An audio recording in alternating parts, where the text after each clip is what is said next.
சொல்லிட்டு தான் இந்த தடவையும் நாங்க சவுக்கு நடவு செஞ்சோம். ஆனா சவுக்கு நடவு செஞ்சுமே சவுக்கு முழுகிற அளவுக்கு தண்ணி வந்து பாத்தீங்கன்னா இப்போ புரண்டுட்டு இருக்கு நம்ம பின்னாடி.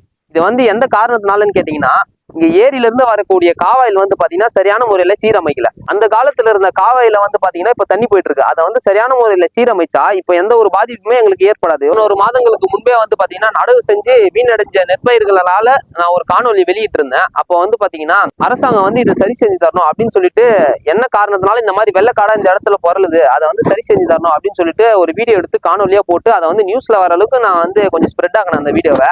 ஆனா அந்த மாதிரி வைரல் ஆகியும் எந்த ஒரு பலனும் வீடாதான் அடிச்சுது. அதனால இந்த தடவை இந்த காணொலி எதுக்காக வெளியிடுறேன் அப்படின்னு சொல்லிட்டு கேட்டீங்கன்னா, என்ன மாதிரி விவசாயிங்க, நான் மட்டும் சொல்லல, பொதுவா சொல்றேன், இந்த இடத்துல இருக்கக்கூடிய இந்த சரௌண்டிங்ல கிட்டத்தட்ட பல ஆயிரக்கணக்கான ஏக்கர் உள்ள விவசாயிகளோட நிலைமையை கொஞ்சம் யோசிச்சு பாருங்க.